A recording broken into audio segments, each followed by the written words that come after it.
Cancer की जो गठान होती है वो दर्द रहित होती है, उसमें दर्द नहीं होता। बिल्कुल दर्द नहीं होता। तो पेशेंट बोलता है कि हाँ गठान तो थी पर कोई दर्द नहीं था, इसीलिए हम नहीं इसलिए हम आए नहीं। अचानक 50 के बाद यदि गठान पैदा होती है जो पहले नहीं थी, यदि कोई बहुत छोटी सी गठान थी वो बढ़ना चालू कर देती है, उस स्थिति में सावधान होने की जरूरत है, जांच भी कराने की जरूरत है। तो आपके माध्यम से मैं ये बताना चाहती हूँ, हर गठान कैंसर नहीं होती, मगर कैंसर में गठान जरूर होती है। अच्छा। कैंसर क्या है? कोई भी कैंसर, उसके अंदर जो सेल्स होती हैं उनका ब्रेक फेल हो जाता है। उसका मतलब ये कि वो लगातार बढ़ती जाती हैं। अच्छा, कोई भी सेल्स पे बढ़ती जा रही वो बढ़ती चली जा रही हैं, और जब वो बढ़ती जाती हैं तो एक जगह में वो रह नहीं पाती हैं, तो वो बिखर के इधर उधर फैलने लगती हैं। ये कैंसर सेल्स हैं। नमस्कार, आज डॉक्टर आशा सीजन 2 आपका फिर से स्वागत है। आज हमारे साथ ज्योति जी फिर बैठी हुई हैं और फिर से कुछ सवाल लेके आई हैं। देखिए ज्योति जी, आज आप क्या सवाल लेकर आई हैं? आज का जो सवाल है डॉक्टर आशा, सबसे पहले तो बहुत बहुत धन्यवाद आपका कि आप मेरे सवालों को इतनी गंभीरता से सुन रही हैं और उसका जवाब दे रही हैं। आज जो सवाल है मेरे मन में, वो बहुत सारी महिलाओं के मन में है, क्योंकि हमने देखा है कि महिलाएं खुद को इग्नोर करती हैं और उनके ब्रेस्ट में दर्द हो रहा हो या कहीं पर गठान जैसी महसूस हो रही हो, या गाड़ी जब चला रही हैं तो उनको ब्रेस्ट में दर्द हो रहा हो, तो ऐसी बहुत सारी चीज़ों को महिलाएं इग्नोर करती हैं। और हमने देखा है कि ये जो इग्नोरेंस है वो आगे चलकर कैंसर 3rd और 4th स्टेज तक पहुंचते हमने देखा है। तो सबसे पहला मेरा सवाल ये है कि ब्रेस्ट में आखिर गठान है क्या और ये कैसे बन जाती है? देखिए, गठान का मतलब है कि ब्रेस्ट के अंदर कोई एबनॉर्मल ग्रोथ है। अब वो ग्रोथ, प्रश्न ये है कि क्या वो कैंसर है और क्या वो कैंसर नहीं है। अच्छा, बिना कैंसर की भी गठानें होती हैं? ये बहुत इंपॉर्टेंट बात है कि हाँ, ये बहुत नहीं पता सारी होता है। गठानें ब्रेस्ट में होती हैं जो कैंसर नहीं होती है। हाँ, ये एक यंग लड़की है, यदि 100 यंग लड़कियों के अंदर गठानें होंगी, मतलब 30 इयर्स से कम एज की लड़कियां हैं, अच्छा, और मान लीजिए 100 लड़कियों के ब्रेस्ट में गठान है, तो उसमें केवल 10 को कैंसर होगा, 90 को कैंसर नहीं होगा। अच्छा, तो कुछ लड़कियां तो डर की वजह से ही शायद पहुंचती नहीं होंगी डॉक्टर के पास कि कहीं ये गठान कैंसर ना हो जाए। हमें कैंसर क्या है? कोई भी कैंसर, उसके अंदर जो सेल्स होती हैं उनका ब्रेक फेल हो जाता है। उसका मतलब ये कि वो लगातार बढ़ती जाती हैं। अच्छा, कोई भी सेल्स पे बढ़ती जा रही वो बढ़ती चली जा रही हैं, और जब वो बढ़ती जाती हैं तो एक जगह में वो रह नहीं पाती हैं, तो वो बिखर के इधर उधर फैलने लगती हैं। ये कैंसर सेल्स हैं। मगर जो बिनाइन सेल्स, जो कैंसर नहीं है, वो सेल्स उतनी तेजी से बढ़ती भी नहीं और वो आपस में चिपक के रहती हैं। अच्छा, फैलती नहीं है। फैलती नहीं है। ठीक है। अब ब्रेस्ट कैंसर की जहां तक बात है, हर कैंसर जैसे जैसे उम्र बढ़ती है उसके चांसेस बढ़ते चले जाते हैं। तो 70 साल की उम्र पे यदि 100 लोगों के ब्रेस्ट में गठान होगी तो हो सकता है 50% को कैंसर हो। अच्छा, मगर ध्यान रखें, वो भी 100% नहीं है। हर गठान ब्रेस्ट कैंसर नहीं होती, ये मगर किसी को अचानक 50 के बाद यदि गठान पैदा होती है जो पहले नहीं थी, यदि कोई बहुत छोटी सी गठान थी वो बढ़ना चालू कर देती है, उस स्थिति में सावधान होने की जरूरत है, जांच भी कराने की जरूरत है। तो आपके माध्यम से मैं ये बताना चाहती हूँ, हर गठान कैंसर नहीं होती, मगर कैंसर में गठान जरूर होती है। अच्छा, हाँ, ये समझना होगा। ये बहुत अहम बात आपने कही कि हर गठान कैंसर नहीं होती, लेकिन कैंसर अगर है तो वो गठान निश्चित होगी। ये है। अब जैसे शुरुआत में दर्द हुआ और आपको महसूस हो रहा है कि गठान है, तो दो चीज़, एक तो आपने जब पता किया तो आपको गठान फील हो रही है लेकिन दर्द नहीं हो रहा है, और दूसरा आपको फील भी हो रहा है और दर्द भी हो रहा है। तो देखिए, कैंसर की जो गठान होती है वो दर्द रहित होती है, उसमें दर्द नहीं होता, बिल्कुल दर्द नहीं होता। तो पेशेंट बोलता है कि हाँ गठान तो थी पर कोई दर्द नहीं था, इसीलिए हम आए नहीं। तो अभी क्या है, ज्यादा बड़ी हो गई। तो आपको कब से पता है? हमको 3 साल से पता है। तो कतका रही से ओ बाटी असन रही से। अच्छा, इतना तो फील इतना होगा। सा उनको महसूस हो रहा था, ध्यान नहीं दिया। आपके पास जब पहुंचते हैं वो, तो वो ये साइज लेके आते इतनी हैं। बड़ी गठान हो चुकी होती है। मेरे पास जो आए हैं वो इस साइज की भी लेके आए हैं। अच्छा, ब्रेस्ट में इतनी बड़ी भी गठान हो जाती है? इतनी बड़ी भी हो जाती है, मगर देखिए कैंसर और नॉन कैंसर की गठान में एक बहुत बड़ा फर्क है। जो कैंसर की गठान होती है वो ब्रेस्ट टिश्यू में फ्रीली हिलती डुलती नहीं है, वो फिक्स रहती है। वो क्योंकि वो ग्रो कर रही है ना, वो जड़ चारों तरफ फैला रही है, तो वो आसपास के टिश्यू में फिक्स हो जाती है। अच्छा। और जो नॉन कैंसर की गठान है वो बहुत इजीली हिलती डुलती, हर तरफ हिलती डुलती है। तो पहले समय में जो ब्रेस्ट की नॉन कैंसर गठान होती थी उसको माउस ट्यूमर कहते थे। जैसे चूहे को आप पकड़ने जाओ तो वो इधर उधर छुप जाता है, अच्छा, उसी तरह ये मूव करती है वो। पूरे ब्रेस्ट में वो मूव करती, माउस ट्यूमर, फाइब्रोएडिनोमा। मगर जो कैंसर की गठान है वो बड़ी होती है, और ध्यान रखिए ये बहुत चिकने हैं, वो इतनी चिकनी बिल्कुल नहीं होती है, वो रफ रहेगी, उसके मार्जिन क्लियर नहीं होंगे क्योंकि वो आसपास के टिश्यू में अपने टेंटिकल्स घुसा के ग्रो करती रहती है। तो जो बिल्कुल सीधे एक जिसमें क्लियर कवर है वो बिना कैंसर की गठान है, पर जिसमें कवर नहीं है उसमें कैंसर होने की संभावना बहुत ज्यादा है। अच्छा, साइज तो आपने बता दिया और इनके सिम्टम्स भी बता दिए। क्या ये गठान ब्रेस्ट में है तो क्या ब्रेस्ट के ऊपर भी कुछ किसी तरीके के साइन आ रहे होते हैं कि ब्रेस्ट का शेप बदल रहा है या वहाँ की स्किन कुछ खराब हो रही है, ऐसा कुछ भी होता है क्या? देखिए कैसे नहीं होगा, आप सोचिए कि ब्रेस्ट का एक फिक्स साइज है, अब यदि उसके एकदम डेप्थ में छोटी सी एक गठान है, मान लीजिए ये छोटी सी इतनी सी गठान है और वो डेप्थ में है, तब तो वो टिश्यू के अंदर दब जाएगी, कुछ पता नहीं चलेगा। मगर वही यदि इतनी बड़ी हो गई तो वो टिश्यू को मूव करेगी ना, तो मूव करेगी तो कहीं से उठा हुआ, कहीं से दबा हुआ कुछ तो दिखेगा। ये वाली बात है। प्लस ब्रेस्ट का टिश्यू लाइव टिश्यू होता है। लाइव टिश्यू मतलब वो फंक्शनल है, उसके अंदर ग्लैंड्स हैं, ग्लैंड्स में सिक्रीशन है।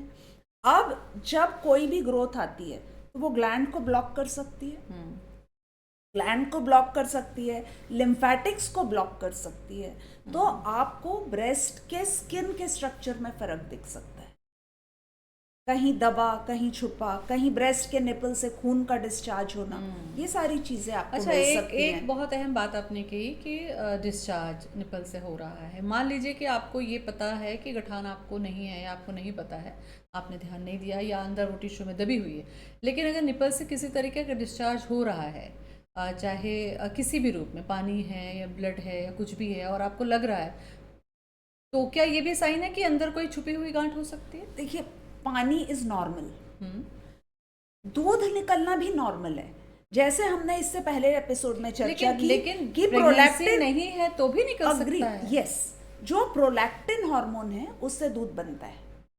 यदि किसी भी वजह से प्रोलैक्टिन हार्मोन बढ़ गया तो ब्रेस्ट में से दूध निकलने लगता है, फिर वो एज कोई भी हो या चाहे वो कोई भी ना एज हो।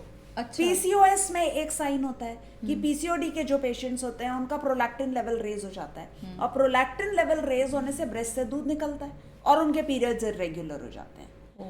तो ब्रेस्ट से दूध निकलना, ब्रेस्ट से पानी निकलना, ये कैंसर का लक्षण बिल्कुल नहीं है। मगर यदि निपल से खून निकल रहा है, और खून निकल रहा है दबाने से निकल रहा है, एक तरफ से निकल रहा है, ध्यान रखिए कोई भी चीज जब दोनों ब्रेस्ट से एक साथ होती है तो हमें उतनी चिंता नहीं है, मगर एक तरफ हो रहा है, उसमें से खून निकल रहा है, दर्द नहीं हो रहा है, तो तय मानिए हमको ढूंढना पड़ेगा कि कहीं कुछ गड़बड़ है, और ढूंढना ही पड़ेगा। अच्छा, ये दोनों सिम्टम्स के अलावा थोड़ा सा इसको और आगे बढ़ा दीजिए डॉक्टर आशा। तो कई बार ये होता है ना कि आपकी बगल में, यानी कि जिसको हम आर्म्स कहते हैं, अंडर आर्म्स में, आर्मपिट में, वहाँ पर अगर कोई गठान आ रही है या वहाँ पर कोई दर्द हो रहा है तो लगता है कि अरे किसी दर्द की चोट की वजह से, पहले नहीं सुना करते थे कि चोट लग गई तो आपको जांग में गठान आ गई है या आर्मपिट में आ गई, तो क्या ये भी एक साइन हो सकता है कि अगर गठान वहाँ दिख रही है आपको, ब्रेस्ट में नहीं दिख रही है? मैं आपके साथ एक एपिसोड ब्रेस्ट एग्जामिनेशन पे करना चाहूंगी, है ना, तब मैं आपको बताऊंगी। मगर इसकी थियोरी जो है वो आप समझिए कि हमारे शरीर में हम जीवित हैं तो पहले हर जगह खून पहुंचता है, फिर वो खून वापस जाता है। अब ये खून तो किसी न किसी नली के अंदर है, चाहे वो कितनी ही पतली क्यों ना हो, मगर उन नलियों के बाहर जो टिश्यू है, जो सेल्स बाहर हैं, उनको खाना कैसे मिलेगा? तो ये नलियों में से रिश्ता है। अच्छा। और रिश्ता है और उन सेल्स को भोजन प्रोवाइड करता है। अब एक अलग ग्लैंड्स होती हैं, ट्यूब्स होती हैं, जिनको लिम्फेटिक्स कहते हैं, जिनसे ये पानी कलेक्ट होता है और वापस खून की नली में जाता है। अच्छा। तो हर टिश्यू में यदि कैंसर होता है तो लिम्फेटिक्स को हम फर्स्ट पुलिसमैन कहते हैं। तो वो पकड़ता है, तो वो पहले पकड़ता है, और जहां का कैंसर होगा उससे वहां का जहां पे ड्रेन हो रहा है, वहां का फ्लूइड जहां ड्रेन हो रहा है, उस लिम्फ नोड में स्वेलिंग आ जाएगी। तो बहुत छोटे ट्यूमर होते हैं, उसकी स्वेलिंग भी आपको बगल में मिल सकती है। एक और तरह का कैंसर होता है जिसके अंदर ब्रेस्ट में कैंसर हुआ, फिर वो गठानों तक, लिम्फ नोड्स तक पहुंच गया, वहां गठाने हो गई, और आपके शरीर की रोग प्रतिरोधक क्षमता ने कैंसर को मार दिया। तो ब्रेस्ट में कुछ नहीं है, ब्रेस्ट क्लियर हो गया। हाँ। मगर वो बगल में ग्रो कर रहा है, क्योंकि उसने वो रोका है उसको, क्योंकि उसने वहां पे रोका हुआ है। तो ये भी संभव है। तो कभी भी बगल में यदि गठान होती है, पहले कुछ समय पहले तक हमारे देश में टीबी की बीमारी, क्षय रोग बहुत ज्यादा सामान्य निकलती थी, तो उसमें भी गठाने निकलती थी। मगर देखिए, क्षय रोग की जो गठाने होती हैं उसको मैटिंग कहते हैं। मैट कैसे? जैसे जो चटाई होती है वो आपस में बुनी हुई होती है, ऐसे ऐसे, फिर ऐसे ऐसे बुनी हुई होती है। तो ये लिम्फ नोड्स आपस में ऐसे बुने हुए होते हैं, बहुत ज्यादा बड़े नहीं होते। कभी कभी एब्सेस बन जाते हैं। एब्सेस बन गए मतलब एब्सेस यानी पस का कलेक्शन। तो पस का कलेक्शन हो गया, उसका वो गठान दिखती है और वो सूजन दिखती है, मगर उसमें कोई दर्द नहीं होता, और वो ठंडी होती है। कहीं आपका घाव पकता है तो कैसे गर्म होके टस टस करता है, हाँ। टीबी में वो ठंडा रहता है, टस टस नहीं करता है। अच्छा, लेकिन दिखेगा जरूर, पर दिखेगा। कोल्ड एब्सेस बोलते हैं उसको। अच्छा। तो वो कोल्ड एब्सेस टीबी में रहता है, और यदि टीबी नहीं है तो फिर कैंसर सबसे बड़ी संभावना है। और कैंसर की गठाने बिल्कुल अलग होती हैं। इंडिविजुअल लिम्फ नोड्स काफी बड़े बड़े 5-6 सेंटीमीटर 6 सेंटीमीटर के हो जाते हैं। थोड़ा सा इसको और आगे बढ़ाते हैं। अब चूंकि गठानों को इग्नोरेंस हमने देखा कि वो कंचे की साइज से होके नींबू या बॉल तक की साइज के पहुंच चुकी है। अब यहाँ पर जो हमारे दर्शक हैं या जो मरीज हैं जो इससे जूझ रहे हैं, या जागरूकता के लिहाज से, क्या ये गठान अगर कंचे की साइज की है और वो कैंसरस है, तो इस समय पर अगर आप अवेयर हो जाते हैं तो क्या इनका फैलाव लिम्फ नोड तक जाने से पहले क्योर किया जा सकता है, बजाय इसके कि वो नींबू या बॉल के साइज की हुई तो यहाँ भी मिल जाएगा और वहाँ भी मिल जाएगा? ये कितना? देखिए, हम जो ब्रेस्ट एग्जामिनेशन की बात करेंगे उसमें मैं आपको बताऊंगी, मगर यहाँ पे भी मैं बताना चाहती हूँ कि यदि ब्रेस्ट में गठान है तो 2 चीजें हैं, एक तरफ है कि दोनों तरफ है, 1। दूसरी चीज, आपकी उम्र क्या है, आपके बच्चे हैं या नहीं है, आपने बच्चे यदि हैं तो उनको अपना दूध पिलाया है या नहीं पिलाया है। क्योंकि यदि आप अपने बच्चे को अपना दूध पिलाते हैं तो वो आपको ब्रेस्ट कैंसर से सुरक्षा देता है। अच्छा, तो ये सारी थियोरी भी इम्पोर्टेंट है। उसके बाद एग्जामिन करने के बाद ब्रेस्ट में हम जांच करते हैं, तो क्लिनिकली जांच होती है।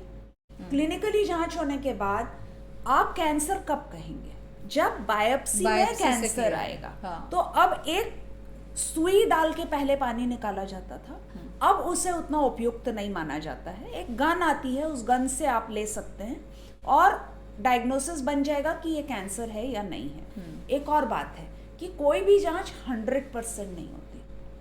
आपने बोला, मान लीजिए ये ब्रेस्ट टिश्यू है और मान लीजिए यहाँ पर कैंसर है, अब मैंने गन यहाँ मारी तो वहां तो मिलेगा नहीं वो, और उसकी रिपोर्ट नॉर्मल आई, तो फिर कोई और तरीका होता है? तो उसके लिए सोनोग्राफी गाइडेड आपको गन से सैंपल लेना चाहिए, जिससे सही जगह से लिया जाए। क्योंकि सही जगह से लिया जाएगा तभी उसकी रिपोर्ट आपको सही मिलेगी। और वो भी सिंगल नहीं, आपको 3-4 बार गन से लेना होगा सैंपल, जिससे पूरा टिश्यू रिप्रेजेंट हो जाए। क्योंकि पूरे टिश्यू में हर जगह कैंसर हो ये भी जरूरी नहीं होता। मतलब ये भी चुनौती है। दूसरा ये जो चूँकि आपने बहुत अच्छी बात कही कि अगर माँ अपने बच्चों को दूध पिला रही हैं, ब्रेस्ट फीडिंग करा रही हैं, तो उनमें खतरा के चांसेस कम हो जाते हैं। लेकिन कई बार ये देखा है कि जब बच्चे छोटे रहते हैं, जिस समय पर भी वो फीड कर रहे होते हैं, उस समय में भी कई बार ये होता है कि बहुत देर तक गठान बनी हुई है और डॉक्टर के पास जाना पड़ गया होता है, तो वो क्या है फिर? वो मैस्टाइटिस है। हाँ। मैस्टाइटिस मतलब जो दूध है, पुराने लोग बोलते थे ना कि दूध बंद गया है। हाँ। सो बेसिकली जो ग्लैंड है किसी भी वजह से वो ब्लॉक हो गई, ये ग्लैंड है, ये उसमें से डक्ट निकल रही है। अब यदि इस ग्लैंड में दूध भरा हुआ है मगर डक्ट से वो निकला नहीं, तो ये जम जाएगा, तो ये फूलती रहेगी। और मिल्क इतना अच्छा न्यूट्रिशियस पदार्थ है और सब कुछ खुला हुआ है, कनेक्टेड है, बैक्टीरिया उसमें ग्रो करेंगे, इन्फेक्शन हो जाएगा। तो ये जो प्रेगनेंसी में दूध पिलाते वक्त गठाने होती हैं, इसका एक बहुत मतलब मैं सावधानी जो अपने पेशेंट्स को बताती हूँ कि आप दोनों ब्रेस्ट से दूध पिलाइए। आप ध्यान दीजिए कि ब्रेस्ट पूरा खाली होना चाहिए जिस समय आप एक बार फीड जब आप फीड करा रहे हैं। मान लीजिए आप इस ब्रेस्ट से फीड करा रहे हैं, ये आपका निपल है, अब यहाँ पे भी दूध है, यहाँ पे भी दूध है, यहाँ पे भी दूध अलग है। अलग जगह से। तो आप अपनी पोजीशन इस तरह से चेंज करिए कि ग्रेविटी से यहाँ का दूध आ जाए, फिर थोड़ा टिल्ट करिए, इधर का दूध भी आ जाए। अच्छा, मतलब ये भी टेक्निक है ये? बिल्कुल टेक्निक है, क्योंकि दूध पूरा खाली होना चाहिए। यदि दूध जमा हो जाएगा तो वो पकेगा। लेकिन मैम जब बच्चा छोटा है, जिस समय पे दूध बन रहा है, बच्चा छोटा है, उसकी रिक्वायरमेंट छोटी है, ऐसे समय में तो वो बच्चा पूरा फीड कर नहीं रहा है, लेकिन दूध बन रहा है, तो यहाँ पर क्या उपाय देखिए, है ताकि वो गठान न प्रकृति बने? और इतनी खूबसूरत है और हम सबसे ज्यादा इंटेलिजेंट है। बच्चा जितना पीता है उतना दूध बनता है। अच्छा, तो जैसे जैसे बच्चे का रिक्वायरमेंट बढ़ता है वैसे वैसे दूध बढ़ता है। अच्छा। और शुरुआत में बहुत सारे लोग सफेद मूसली दे दो, ये दे दो, वो दे दो कि थोड़ा दूध बढ़ जाए। यदि वैसे में ज्यादा दूध बन रहा है तो आपको उसको खाली करने की निकालना जरूरत है, बिल्कुल जरूरत है। आप उसको खाली करिए, किसी पेड़ में डाल दीजिए, पानी में डाल दीजिए, बट ब्रेस्ट को खाली करना ही होगा। एक और बात है कि आपको दोनों ब्रेस्ट से बराबर पिलाना है। आपका बच्चा हमेशा किसी एक ब्रेस्ट से ज्यादा कंफर्टेबल होता है, मगर यदि आप एक नए बच्चे की हर बात मानेंगे तो मुश्किल आपको होने वाली है। बिल्कुल। तो मुझे लगता है ब्रेस्ट की गठान को लेकर जितनी इन्फॉर्मेशन मुझे आज डॉक्टर आशा से पूछनी चाहिए थी, जो आपके लिए बहुत ही फ़ायदेमंद होगी जानकारी, क्योंकि ये जानना बेहद ज़रूरी है कि किस उम्र में कौन सी गठान हो रही है, वो गठान में दर्द है या नहीं है, और अगर दर्द हो रहा है तो कितनी इग्नोरेंस आपने की है, यानी कि कंचे की साइज़ से अगर आप बॉल की साइज़ तक बढ़ने का वेट कर रहे हैं तो ये जानलेवा हो सकता है। तो मुझे लगता है डॉक्टर आशा, मेरे मन में जितने सवाल थे वो मैंने आज आपसे पूछे, इसके लिए बहुत बहुत धन्यवाद मैं आपका करना चाहूँगी। आपको बहुत धन्यवाद ज्योति जी कि आप इतना समय निकाल कर सवाल इकट्ठे करके मुझसे पूछती हैं। बहुत बहुत धन्यवाद। दर्शकों, आपको यदि कोई प्रश्न है ज़रूर कमेंट बॉक्स में लिखें। नमस्कार।